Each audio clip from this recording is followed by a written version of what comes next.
I'm Rajeswary Venkitaramanan, taking shorthand classes in YouTube, both English and Malayalam language. Nowadays, I uploaded 120 English shorthand dictation also. Don't forget to add comments, shares, and likes. We can start. Mr. Chairman, I am most grateful to the East India Association and the Royal India, Pakistan and Ceylon Society for inviting me to this function. I am greatly happy that this gives me an opportunity to meet so many friends of my country who have been in one way or the other associated with India and have spent several years of their lives in my country. The existence of organizations such as yours has kept alive the long connections between our two countries. While official and diplomatic relations are important, I think the kind of links provided by organizations such as yours are, if anything, more valuable as these are not connected with the shifting sands of politics. As you know, just a little over a year ago, we lost the leader who had for 17 years guided our country through the maze of difficulties that face a country on achieving independence.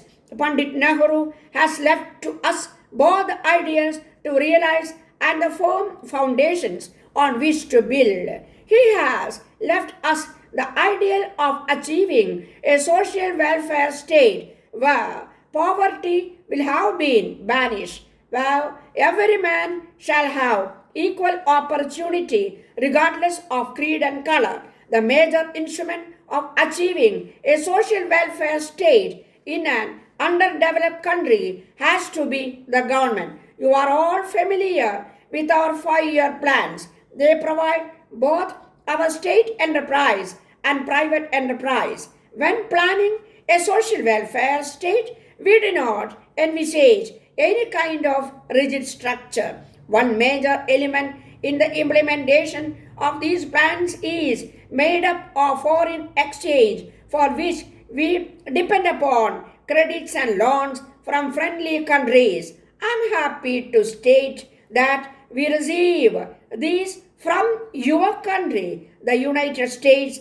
and other members of the Aid India Consortium, as well as the Soviet Union and several East European countries. We are grateful for this aid and hope that it will continue in increasing measure because our needs at the moment are very great. Apart from the aid that we receive from foreign governments, we welcome private investments from abroad, and we have taken India. Our third 5-year plan is now about to end, and we shall shortly be entering into the period of fourth plan. Looking to the tremendous needs of the country and urgent necessity for quicker growth and development, it has to be a plan which tend to be bigger than at least 3 plans put together. This will have to bear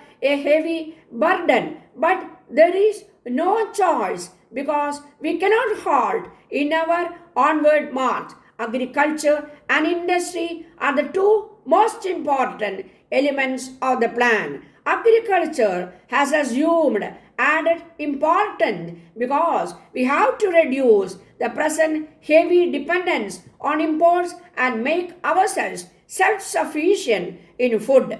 Not only that, many of our agricultural products command goods markets abroad, and we have to produce the necessary surplus for exports. The implementation of the fourth 5-year plan is going to be very challenging task, and our people have to rise to the occasion. We also hope to get assistance from you and other friendly countries. India is treading a new path, and it has decided to implement its economic programs and policies through democratic means. This is not an easy venture, and yet we have pursued it it during the last 15 years with considerable success. The pace may be somewhat allow here and there, yet the ideal who have placed before us is good and noble in the larger interest of humanity. In the political field,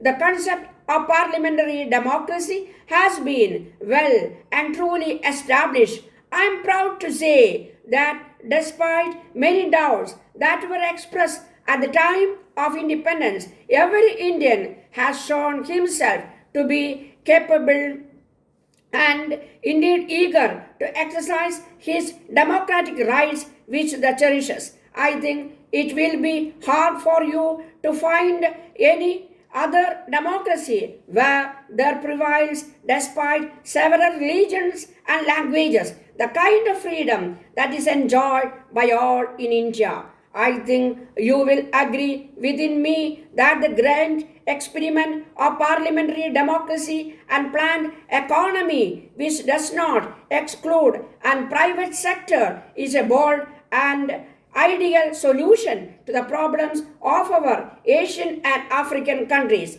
I think we have tried to show an Indian that this is possible despite serious handicaps of poverty, illiteracy, and a huge population in which is made up of persons of different religions and speaking different language. As you know, we are a peaceful people and our whole emphasis since independence has not been to make India military power but to devote all our resources and energies to economic growth. China, on the other hand, has built up the largest conventional forces in the world and also entered the nuclear power field.